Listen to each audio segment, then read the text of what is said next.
mohon izin pada sesi 1 hari ini kami akan membatasi peserta yang akan ikut dalam berkeliling bersama Pak Lili. Maka dari itu bagi Bapak dan Ibu peserta live Zoom meeting maupun yang tidak ikut berkeliling bersama Pak Lili tetap dapat menyaksikan cerita yang akan disampaikan dari Pak Lili Suratminto melalui TV yang telah disediakan di area duduk maupun via live Zoom meeting. Baiklah, kepada Pak Lili, waktu dan tempat dipersilakan. Ya, terima kasih Mbak.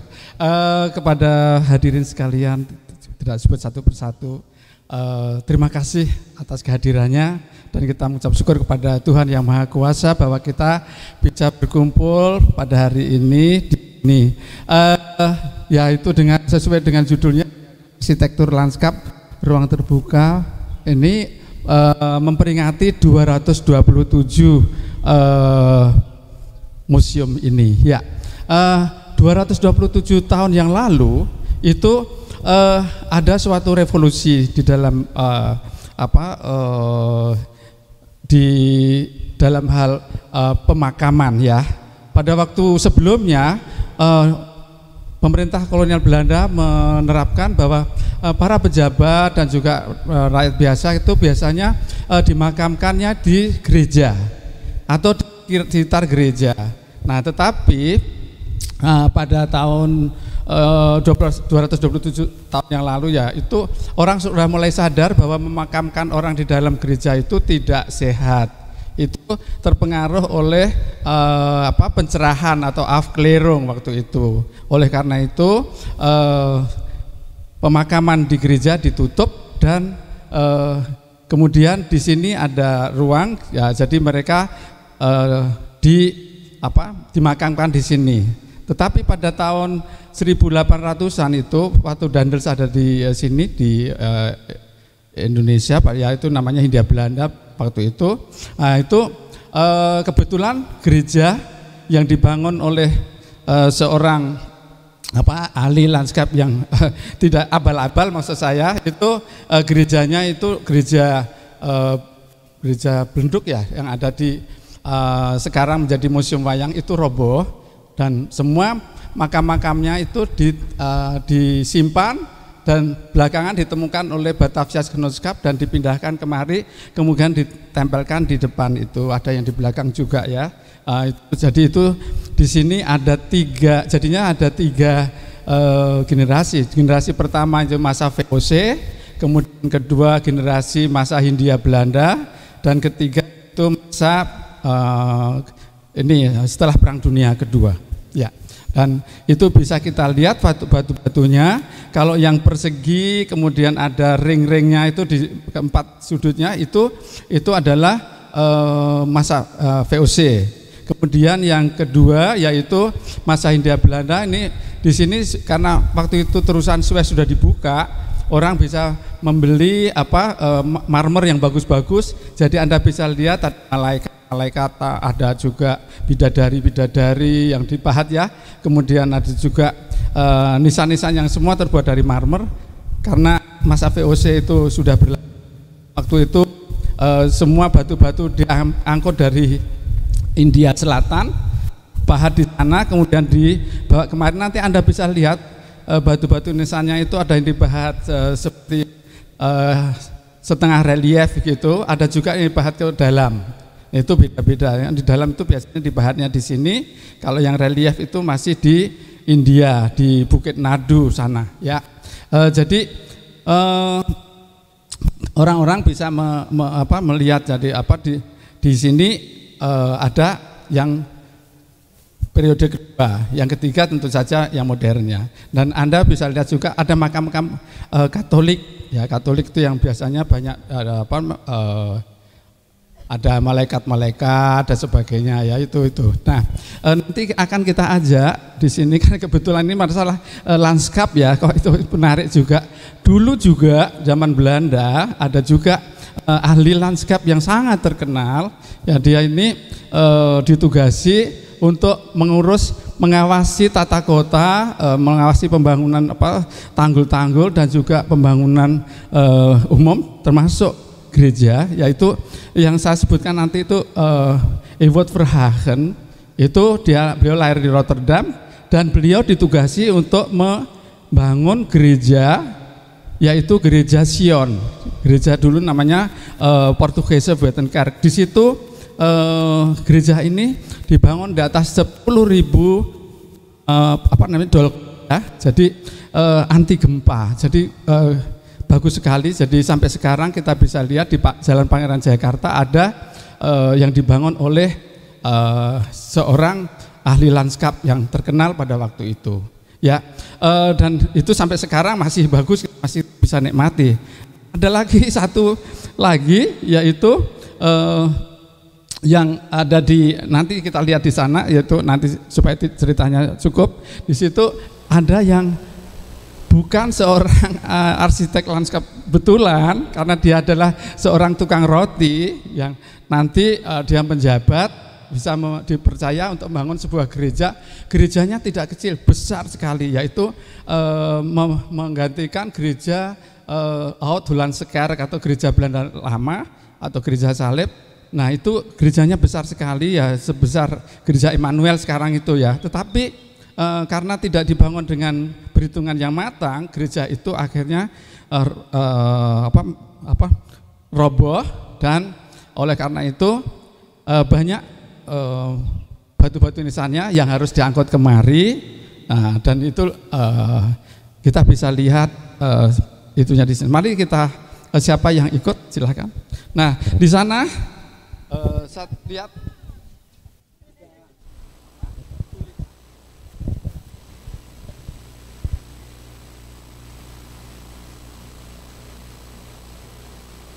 ini ya,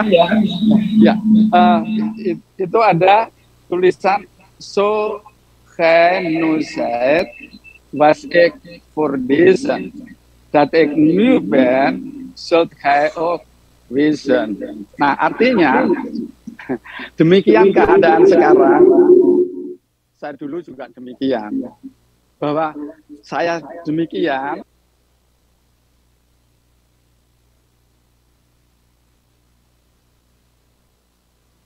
Tadi DPRD bahwa kita mengikatkan pada masa yang akan datang, ya itu.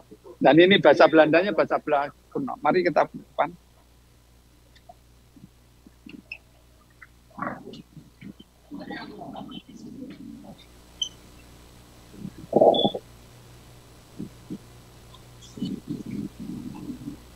Nah, di sini aja.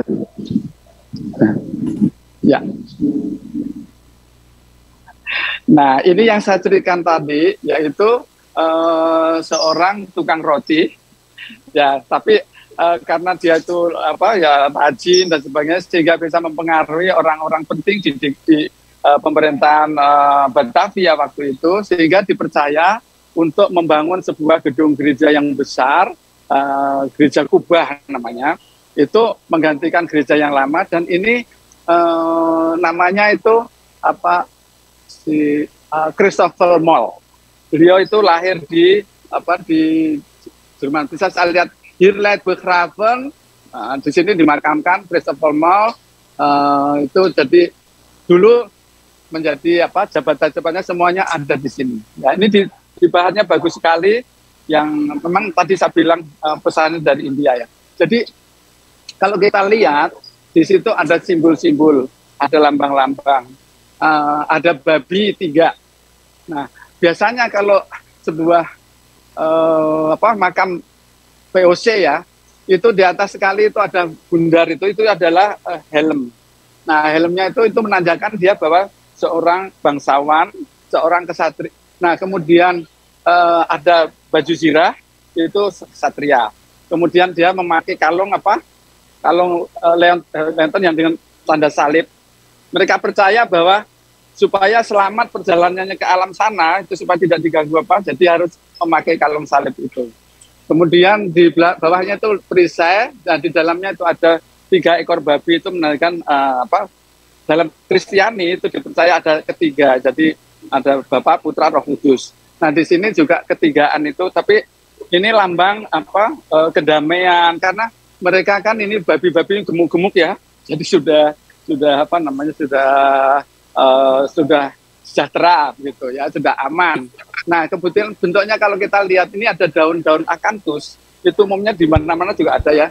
Itu melambangkan keabadi. Jadi karena daun akanthus itu yang di Eropa itu pada musim gugur, musim dingin itu dia tetap hijau.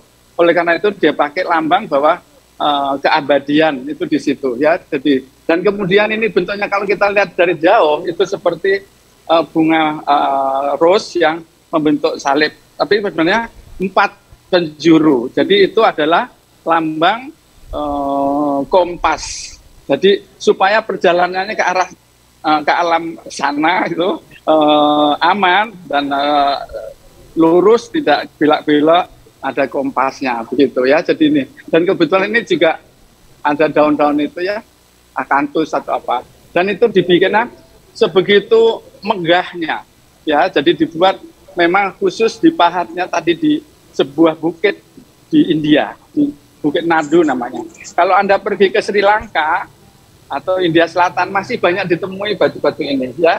Kita di sana justru dipiara menjadi objek wisata. Makanya Sri Lanka sebenarnya hidupnya itu banyaknya dari pariwisata. Kemarin kan kolaps ya. Dan itu antara lain ya banyak menyimpan ini. Ya, oke. Itu yang penting. Kita lihat sana, sebelah sana. Ada yang kisah-kisah yang menarik. Ya. Kalau yang ini juga lihat, ini juga 3 juga ya kan, semuanya 3. Ini tadi ada hubungannya dengan Kristiani ya. Jadi toh masih ada daun-daun akanthus. Nah, bulat itu menandakan itu adalah apa namanya sempurna, ya kesempurnaan. Nah, itu ada lambang di sana itu sebenarnya adalah bunga leli. Itu biasanya dipakai untuk Prancis ya, masih memakai. Nah di situ kalau Anda pergi ke Carrefour ya, di Carrefour itu juga lambangnya ini bunga leli itu ya. Jadi itu sebenarnya bunga melambangkan persembahan kepada Bunda Maria ya, itu ya. Nah kemudian tentu saja, nah ini pahatnya ke dalam karena waktu dipesan itu masih polos di sini, jadi dipahat di sini. Nah yang sebelah sampingnya itu sangat terkenal karena itu ada gambar ini ya. Ini di dalam uang $1 itu ada. Ini adalah lambang Freemason atau Mason. Jadi ini satu-satunya yang saya ketemukan karena ada yang satu yang saya lihat itu di pemakaman Paneleh Surabaya. Ini sebenarnya walaupun sudah tidak masa VOC, tapi dia sudah ini. Jadi ini ada mata, ada pasir. Ini adalah sebuah perkumpulan rahasia yang itu biasanya ini masuk ke Indonesia tuh ya tahun 1760-an ya. Jadi itu ini sangat berpengaruh. Jadi ini aliran kemanusiaan, tapi biasanya karena ini oleh orang-orang karena sangat tertutup sehingga disebut, kalau di Surabaya disebut aliran dari gereja setan. Padahal sebenarnya kalau kita lihat tentu tidak lah. Ya, oke. Kita teruskan sedikit. Ini sebelah sana saya tertarik dengan ini. Nah ini adalah seorang Jerman yang mengaku sebagai seorang Belanda. Kita dulu begitu supaya dia diterima ya. Nah di sini namanya Michiel Westphalen. Ya, jadi di sini sebagai anggota Dewan Penasihat Belanda, Hindia Belanda. Nah jadi meninggal pada tahun berapa nih? Jadi ini dan 24 Agustus. Ya, ini tahunnya pakai huruf Latin gitu. Ya, jadi CC itu kan DM itu 1000, D 500, ini 100, jadi 1700. Berapa nih? 34. Ya, di sana juga ada tulisan juga ya di atas. Jadi masih pakai ini. Nah, yang menarik bahwa dia waktu itu dia door on Rose here under and the van den flight and wonder dan well Edelen here. Ini well Edelen itu yang mulia. Jadi setelah dia mengalami sakit beberapa hari itu berjuang untuk hidup, akhirnya dia meninggal dunia. Dan yang menarik itu istrinya, masih namanya Maria Hosens, itu cantik sekali. Nah, oleh karena itu, walaupun dia sudah punya anak 5 atau berapa, tapi masih cantik, sehingga waktu dia sudah meninggal, dia dimenikahi oleh temannya yang seorang konglomerat, tapi sayangnya pada malam pertama meninggal suaminya. Iya, jadi oleh karena itu, dia langsung mendapat warisan, dan warisannya sekarang masih menjadi wihara di Gunung Sari. Itu masih gitu, karena di Gunung Sari di sana masih ada wiharanya. Jadi tapi Maria Hosens setelah ditinggal itu karena kaya, menikah lagi sama gubernur.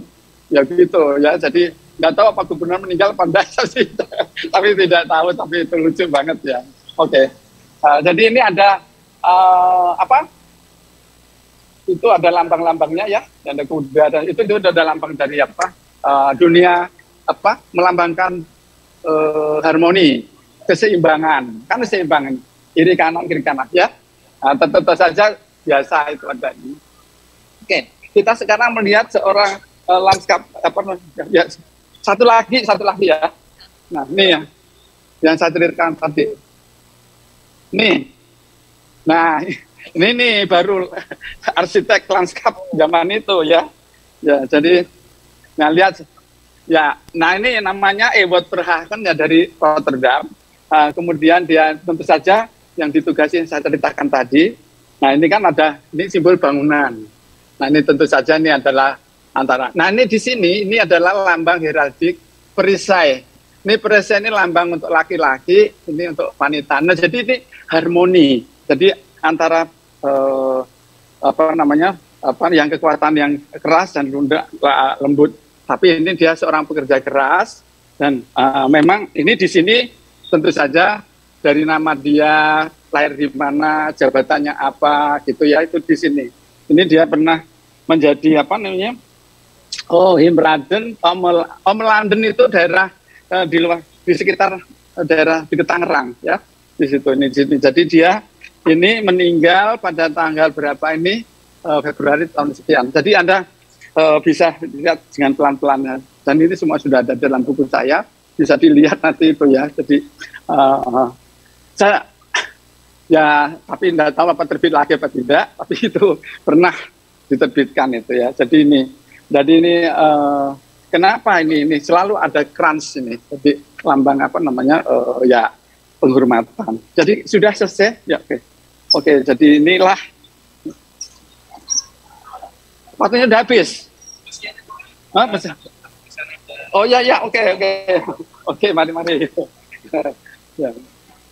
Ya, nanti kalau memang mau lebih lanjut bisa tanya Pak Lili untuk memandu ya.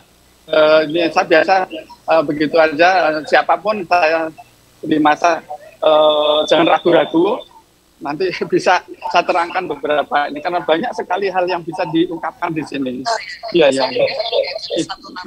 Iya betul. Ya, jadi ya kita sekarang ya ke arah sana ya, yang kisah dari seorang istri dari ini Letnan Jenderal Raffles.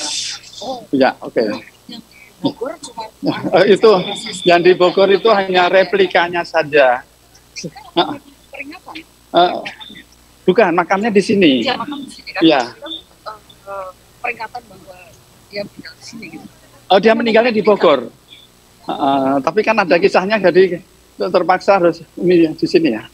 Ya. Oke. Nah, ini ada di sini. Ya. Permisi. Ya, mari ya. Juga harus di sini, tolong ya. Ini kan. Ya, ini biar saya bisa cerita. Anda bisa lihat sini. Ya. Dengarkan semuanya.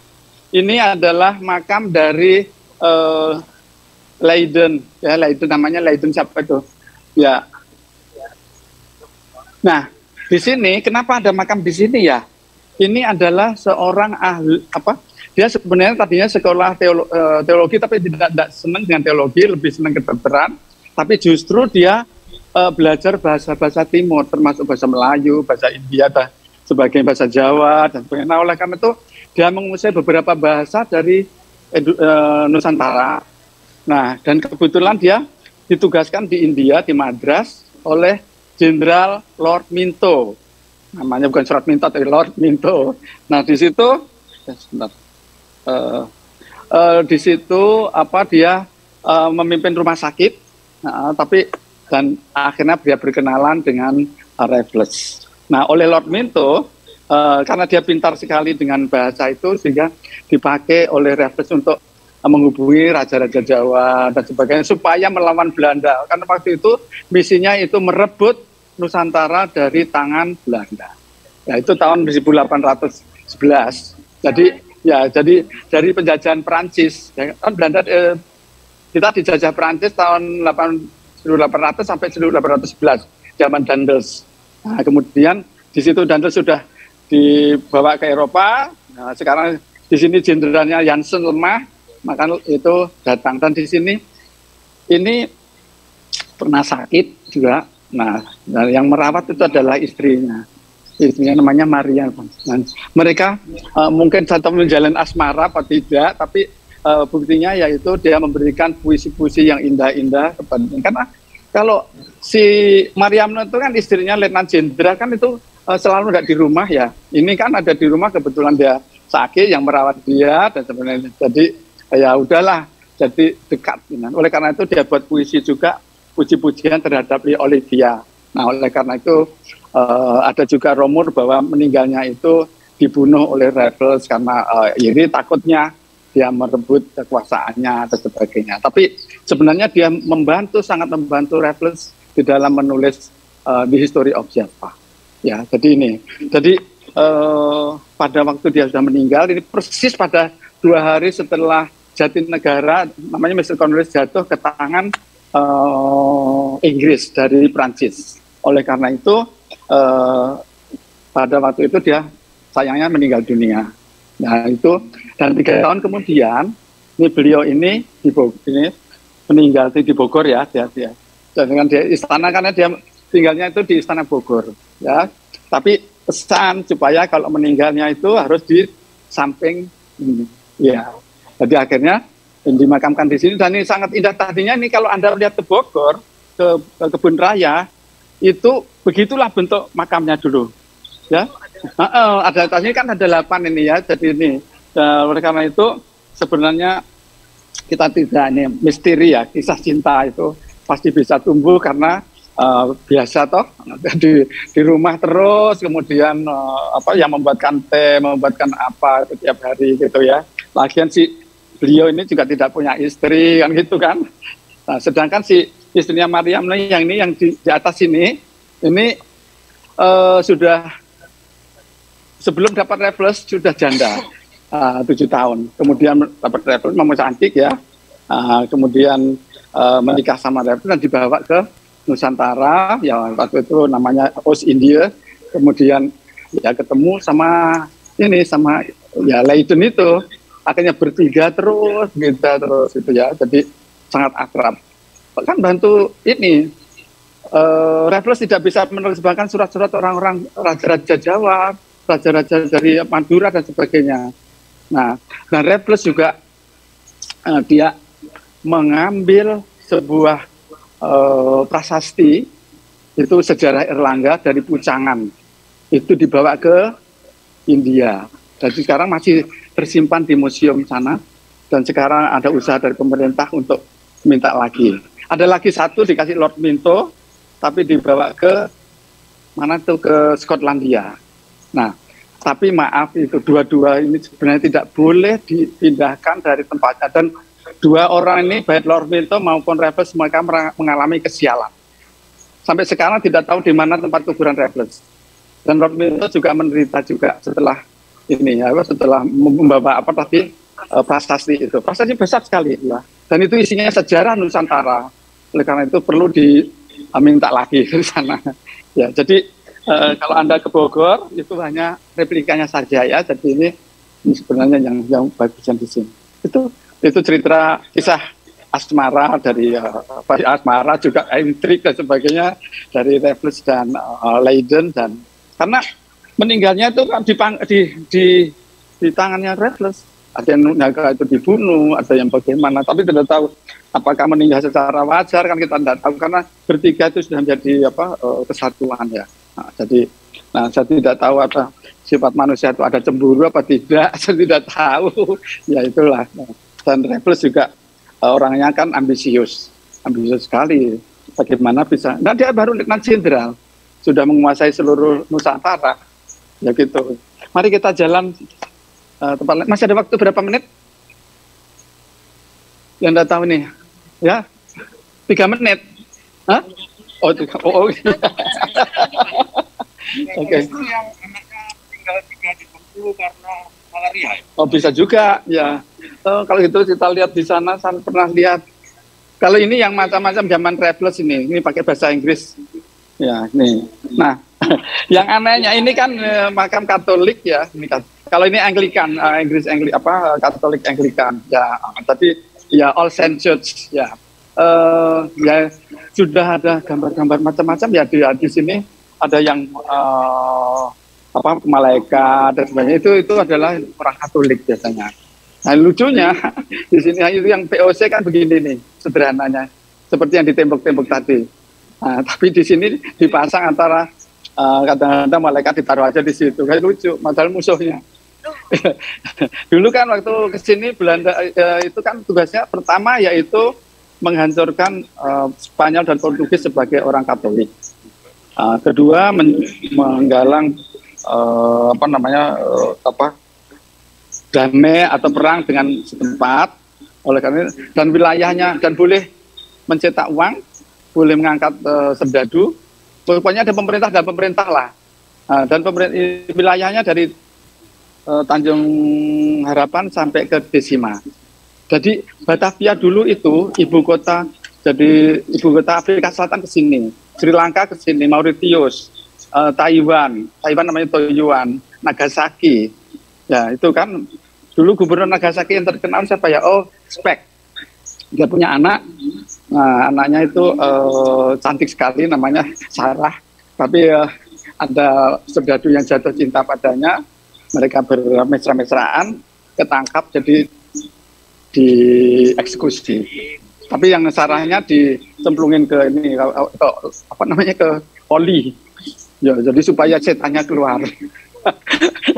Ya, ya jadi tapi ya sekarang itu Golden Hop. Kita jalan ya. Sebentar sana. Lihat apa ya, sini ada.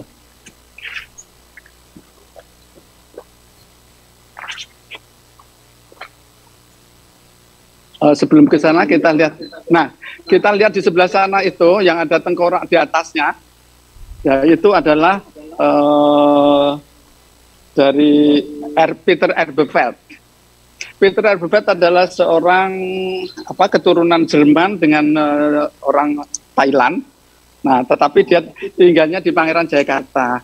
Nah, dia punya tanah di sana, mau diminta oleh pemerintah untuk membangun gereja yang tadi, gereja Sion tadi, tapi enggak kasih. Nah, oleh karena itu gimana caranya supaya memperoleh tanah itu? Nah, kebetulan si Erbeveld ini sama punya pembantu. Nah, pembantunya ini pacaran sama pembantunya anaknya gubernur jenderal. Nah, terus mereka ini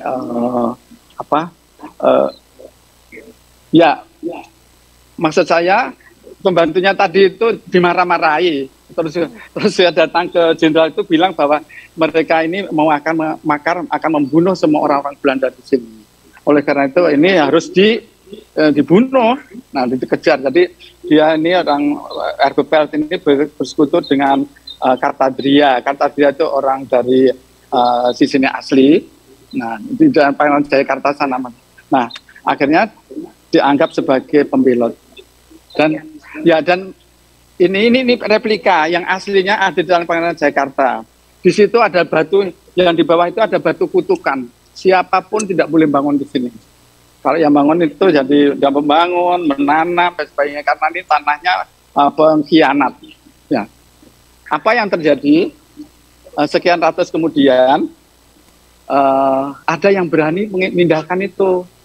Jadi itu batunya dipindahkan ke museum ini karena dibuat oleh pengusaha itu untuk showroom DKI, showroom showroom Toyota. Nah, ya Anda akan tahu sendiri bagaimana nasibnya orang yang telah memindahkan itu. Ya silakan. Ya, ya benar ya. Ya benar. Jadi Anda bisa lihat dari sejarahnya ya. Jadi itu kan baru itu. Ya. Yang punya showroom DKI, showroom Toyota siapa? Ada. Ya. Ada tanda yang bagus sekali di sini.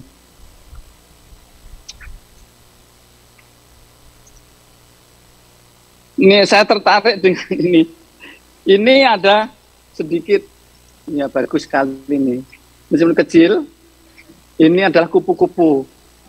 Ya, kupu-kupu ini. Kenapa kupu? Coba jangan dihalangi, Mbak ya. Nah, itu. Ya. Nah, jadi manusia itu dia ibaratnya seperti ulat, jadi kepompong, jadi kupu-kupu. Ya, jadi kupu-kupu adalah tingkatan yang paling tinggi, yang paling sempurna. Ya, jadi kalau kita dunia mungkin masih jadi ulat, orang pada takut, gatel, pada orang lain. Kemudian kita berusaha menjauhkan ini dari keduniawian menjadi kepompong. Kita berpuasa, mengurangi ini, mengurangi itu, ya tidak takut korupsi, takut ini dan sebagainya. Ya pokoknya gitu ya. Itu kan kepompong. Artinya tidak mau terpengaruh. Nah, setelah itu kita nanti akan menjelma menjadi seekor kupu-kupu. Nah, kupu-kupu adalah tingkat yang paling tinggi di dalam dunia kupu-kupu. Tapi kalau kita ini kan ibarat, jadi itu semua adalah simbolik saja. Ya, jadi kenapa kok semuanya pakai simbol-simbol? Karena zaman dulu jarang orang yang bisa baca tulis. Orang-orang pejabat pemerintah pun tidak tahu baca tulis juga. Akhirnya mereka ya simbol, dengan simbol itu kita bisa berkomunikasi. Nah ini tujuannya ini sebenarnya adalah untuk komunikasi, ya. Jadi tadi ada di gereja, maksudnya itu supaya orang-orang jemaah tuh melihat gitu ya. Tapi begitu sudah dipindahkan ke sini, ya orang kan agak segan ya ke sini ya. Jadi oleh karena itu sudah tidak populer lagi yang membuat nisan-nisan yang demikian itu. Oleh karena itu sudah mulai bentuk yang baru, ya. Itu jadi manusia mudah-mudahan bisa jadi kupu-kupu, jadi sempurna ya. Ya, mari kita jalan lagi. Oh, ini tengkorak. Nah ini nih, sorry, ini tengkorak. Ini artinya ini bahwa ini ada tumbuhan ini biasanya. Nah, untuk menjadi sempurna orang itu harus mati, ya. Jadi mati. Jadi kematian itu bukan sesuatu yang sangat mengerikan. Karena kematian itu nanti akan membuat kita menjadi lebih sempurna. Nah, oleh karena itu lambang-lambangnya kan tadi dikasih lambang kelopak yang 4 itu kan menuju ke arah sana. Ya, jadi oleh karena itu kematian itu bukan sesuatu yang mengerikan, tetapi justru awal mula dari kita ini menjadi manusia baru. Nah, di situ di sini biasanya ada bulir-bulir gandum dan sebagainya. Ya, mereka kalau kerjanya padi ya. Gandum nggak cocok di sini ya. Oke. Nah ini ya ini bagus sekali ya. Ya, itu lihat itu ada tiang ke atas. Mungkin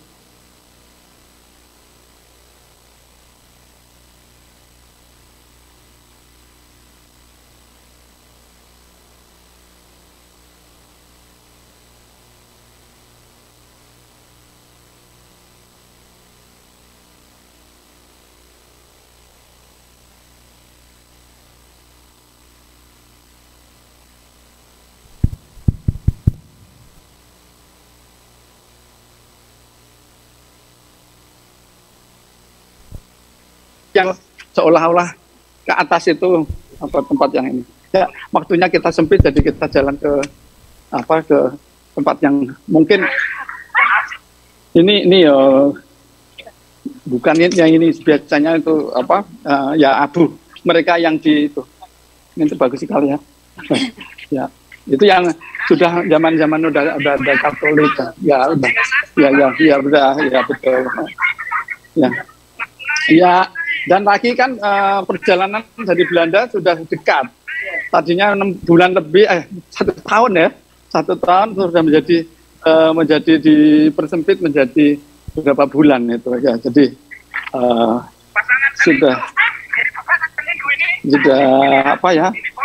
Sudah lain lah. Ya. Ini ada gambar-gambar ini kan trans ya.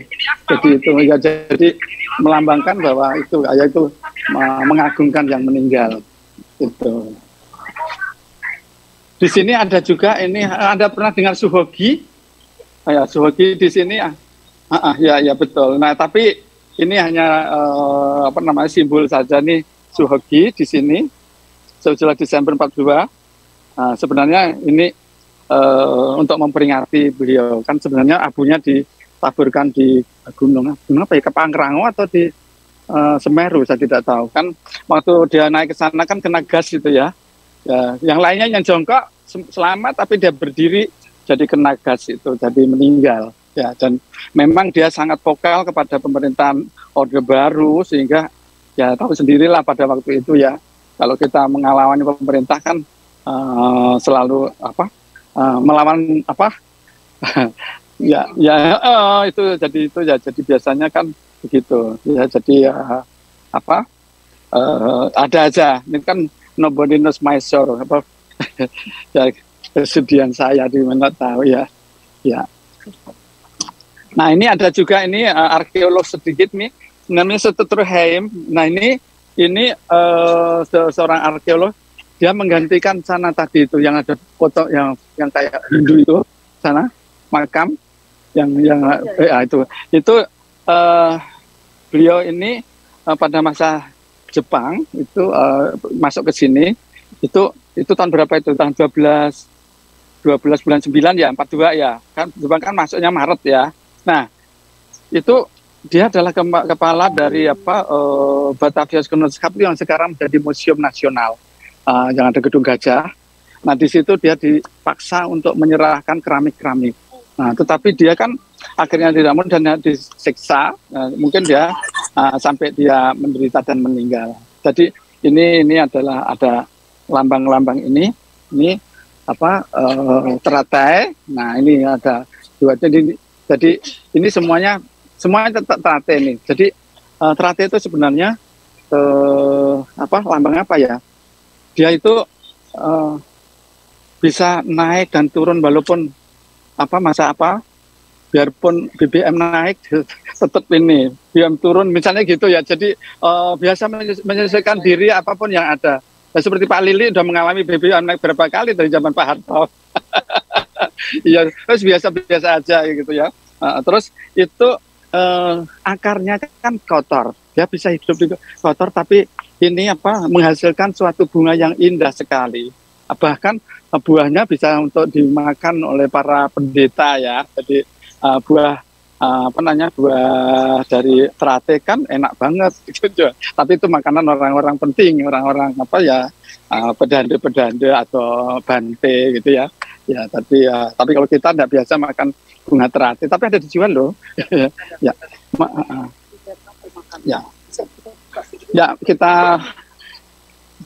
Kita ke sana itu yang masih ada berapa menit kah, Bapak? ya. Hah? Berapa? Oh ya, enggak apa-apa ya. Ya. Nah, 5 menit lagi ya? Ya? Oke, kalau gitu kita lihat ada ini siapa ya? Oh, yang di sini. Ini lucu ini ceritanya. Ya. Ini namanya Rimsdijk. Ini putranya dia ini mempunyai tanah yang diwakafkan di sini ya. Untuk pemakaman ini. Nah, Rimsdijk itu ini juga simbolnya kan ada bundar, ada yang itu ya, laki perempuan ya, ada gambar. Nah, dia seorang bangsawan. Dia itu menikah 5 kali. Nah, tapi ada yang menikah secara resmi, ada yang tidak resmi. Ya, namanya Rimsdijk. Nah, tapi anak yang dari istri yang tidak resmi dibalik jadi Kidsmayer gitu. Jadi hurufnya dibalik. Jadi ada yang keturunan Kidsmayer, ada keturunan Riemsdijk. Kalau Riemsdijk itu berarti menikah di gereja, ada apa ya. Tapi kalau yang Kidsmayer yang dari ini, yang dari apa?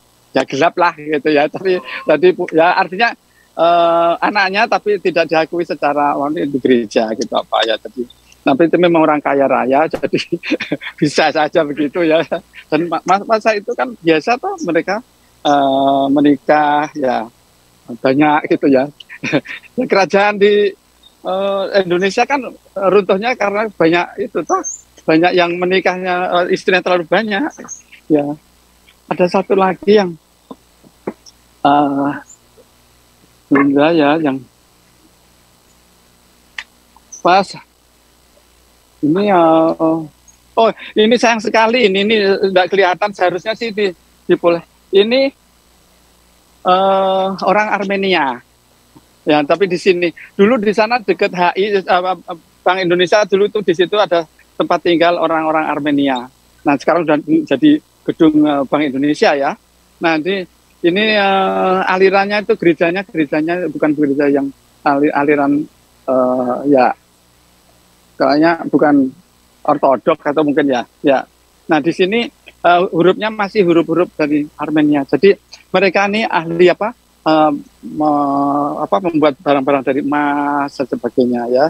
Tapi jaga ini namanya Antoni Sakara. Nah Antoni Sakara ini karena dia pedagang gula.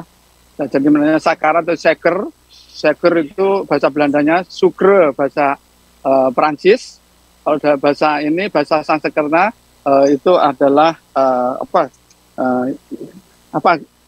gula itu Sakara, Sukra itu bahasanya itu ada nih ya. Jadi kalau dalam bahasa Belandanya Seker. Kalau dalam bahasa Inggrisnya sugar ya. Ada nyanyian sugar kan? Ya. Ya. Nah, di sini ada, lihat, ini ada jam pasir di sini. Bahwa manusia itu sesuai dengan ini, nanti ada suatu saat ini kan ada masanya ya. Ini jam pasir. Terus di situ ada itu tadi sudah saya terangkan. Nah di sana ada ikan. Kenapa? Karena VOC itu juga memburu ikan-ikan itu yang paus itu untuk diambil minyak ikannya. Ya jadi itu termasuk ini ya, membunuh ya kalau sekarang itu ya perusahaan lingkungan ya. Ya lingkungan kan bunuhin itu binatang ya, zaman itu perburuan itu sampai ke Brasilia dan laut di sebelah sana jauh-jauh ya. Jadi itu termasuk mata dagangan yang sangat laku waktu itu ya. Apapun ya zaman itu kompeni, tapi tidak termasuk yang ini, termasuk yang dimonopoli kan rempah-rempah ya. Nah, yang tidak rempah-rempah tidak dimonopoli. Bagaimana kalau kapal ke India, ke Jepang, dimanfaatkan oleh pedagang-pedagang itu yang ini dumpleng, beli kain dari India Nah disitulah mulai awalnya korupsi. Orang-orang yang di dalam kapal itu disuap. Tolong dong, ini barang saya, tolonglah barang saya gitu. Jadi kayak inang-inang gitu ya. Jadi itu awal dari itu ya, dari mulai. Dan korupsi lebih marak lagi pada zaman Oke, 10 menit ya sini. Oke. Nah, ini tadi mana ya? Ini satu kali yang terakhir nih. Ya. Ya. Ya. Ya. Ini namanya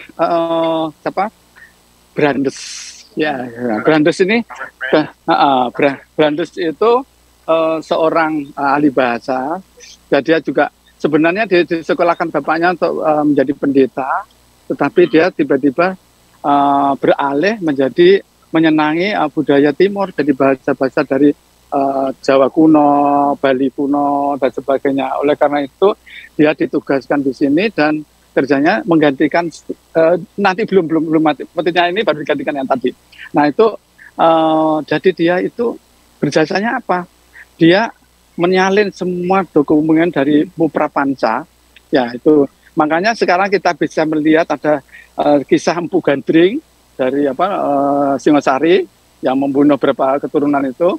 Itu dari apa dari sumber dari Brandes. Jadi dia itu menulis buku Pararaton. Pararaton itu kisah raja-raja mulai dari Singosari sampai Majapahit. Ya.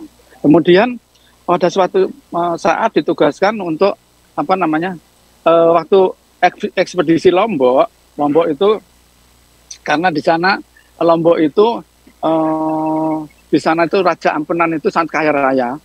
Ya, pokoknya apa hartanya itu luar biasa karena dia karena di samping dagang dengan yang ini dagang juga ini apa candu juga ya morfin sekarang ya. Nah, jadi di situ dia punya ruangan yang khusus ruangan itu 9 meter persegi itu setengah meter isinya berlian emas dan sebagainya itu ya. Nah itu di Istana Sasari. Nah saya punya juga ini perpustakaan yang besar. Nah pada waktu SD Lombok dia ditugaskan untuk sana untuk menyelamatkan inskripsi tulisan-tulisan itu. Nah, ada beberapa itu apa namanya kotak gitu. Dia letakkan gitu aja, dia tetap nulis apa namanya Pararaton. Tapi sudah selesai baru ditranskrip. Ternyata itu isinya sangat berharga karena itu adalah namanya Desa Warnana, tapi kemudian disebut menjadi Negara Kertagama. Ya, jadi oleh karena itu kita bisa mengetahui kisah Negara Kertagama itu dari beliau ini karena dialah yang menerjemahkan, mengalih aksarakan, kemudian nanti akan diterjemahkan yang lain-lain juga ya. Jadi itu. Nah itu kisahnya dari ini. Jadi oleh karena itu Brandes itu nanti dia sangat mencintai budaya Nusantara ya. Nah, oleh karena itu ya. Ya ini kan semuanya lambang. Ini ditopang oleh ini di bawahnya itu ada semacam bunga teratai gitu. Nah di sini ada lingga yoninya di sini gitu ya. Nah, tolong kalau mau lebih jauh tolong dibuka ini apa namanya? Saya nulis di Google. Lili Suratminto atau ini Brandes ya. Brandes Negara Kertagama gitu aja. Nanti ada pernah saya tulisan di sana. Itu sama detail banget di situ. Kalau sekarang tidak bisa detail ya. Ya. Nah, di sini ada dia di dekat mana ya? Oh ya, itu yang sana ini adalah Gubernur Jenderal VOC terakhir. Namanya itu Overstraten nih. Ya. Nah, jadi ini biasanya ini adalah bentuknya dari bawahnya itu ada ruangan namanya kelder. Jadi pemakan Belanda itu ada 3 jenis. Pertama kelder itu yang di dalam ruangan di bawah tanah, ada yang di atas ruangan tanah itu namanya tombe. Nah, kira-kira 2 minggu yang lalu saya diwawancara sama RCTI itu mengenai acara apa ya, silet atau apa. Nah di situ ditemukan ini makam yang ada di atas rumah yang ada di Malang di desa apa di daerah ini Morgosono di situ. Nah itu ada di atas. Nah ini adalah jenderal yang terakhir dan dimakamkan di sini. Oleh karena itu tidak dipindah dari mana-mana ya. Jadi nah ini tadi ini gunanya kalau diangkat nanti kalau ada keluarganya yang meninggal nanti dimasukkan sana dalam tutup lagi gitu ya. Jadi agak ribet ya. Lebih enak yang ada di atas tanah, yang seperti sana kan ada ruang juga, itu tombe ya. Jadi itu. Kalau Anda ke Depok, di sana masih Anda temui yang model begini dan juga yang model di atas ya tanah ya. Jadi itu tombe ya. Nah, memang banyak sekali hal-hal yang bisa kita gali dari kisah dari di makam ini ya. Untungnya dulu diselamatkan. Sayangnya beberapa tahun yang lalu ini sebenarnya sampai sana kiri kanan itu ada itu tembok itu oleh Ali Sadikin itu dipasang-pasang di situ. Nah, tapi waktu itu dikerjakan oleh tukang biasa aja. Jadi dilinggis pecah semua. Jadi itu terus diambrukin di sana itu di ujung ya. Sayang sekali. Jadi kalau keluarganya datang ke sini susah juga cari ya karena kan masih ada keturunannya. Ya. Ya dipindahin, dipecah-pecah, pecah-pecah dan ada sebagian oleh Mas Evan Sanjaya itu diselamatkan ininya. Ini itu yang dipasang-pasang ke selatan Mas Evan itu kerjanya itu ya. Jadi kita terima kasih sama Mas Evan itu, sama Pak. Oh ya, oke, sama Pak siapa namanya? Oh, nah yang ini Mas Yogo. Ya itu ya memang orang-orang yang sangat memperhatikan warisan kolonial gitu ya. Ya, ada pertanyaan? Ya, apa? Kan kita dari tadi udah terkait yang keren Bapak lihat semuanya dari yang saya lihat tadi bentuk-bentuk ukurannya beda kira-kira apa sih dilihat dari strata sosialnya atau dari apa? Oh ya, ya tentu saja. Jadi strata sosial itu bisa dilihat dari bahannya. Seperti ini kan granit ya. Ini bahan yang sangat mahal sekali. Lihat aja dipahat dan sebagainya ya. Itu kan mahal. Di samping itu juga ada juga yang tinggi. Nah, letaknya ada yang tinggi ada yang rendah. Kalau yang tinggi itu berarti kedudukan tinggi. Rendah itu ya biasa aja. Seperti sana kan dibikin tinggi juga kan di sana. Ya, oke. Ya, jadi itu. Nah, jadi